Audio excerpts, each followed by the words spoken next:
أعوذ بالله من الشيطان الرجيم. بسم الله الرحمن الرحيم. يا أيها المزمل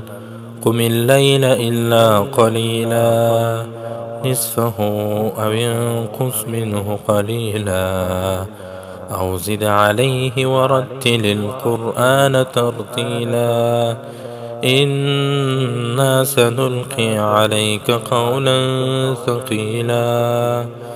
إن ناشئة الليل هي أشد وطئا وأقوم قيلا إن لك في النهار سبحا طويلا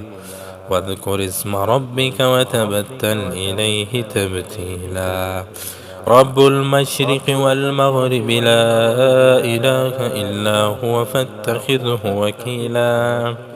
واصبر على ما يقولون واهجرهم هجرا جميلا واصبر على ما يقولون واهجرهم هجرا جميلا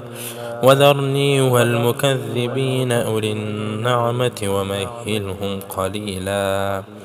إن لدينا أنكالا وجحيما وطعاما ذا غصة وعذابا أليما يوم ترجف الأرض والجبال وكانت الجبال كثيبا مهيلا إنا أرسلنا إليكم رسولا شاهدا عليكم كما أرسلنا إلى فرعون رسولا فعصى فرعون الرسول فأخذناه أخذا وبيلا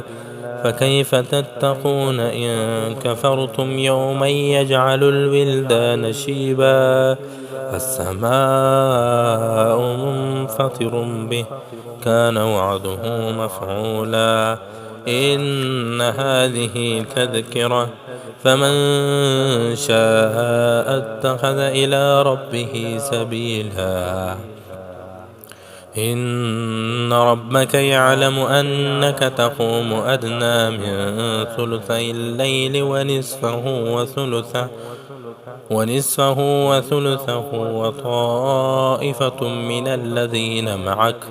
والله يقدر الليل والنهار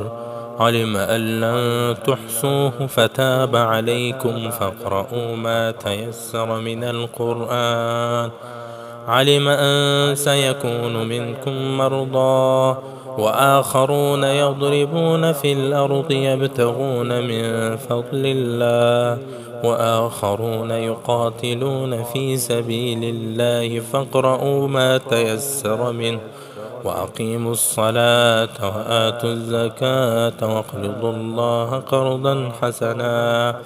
وما تقدموا لأنفسكم من خير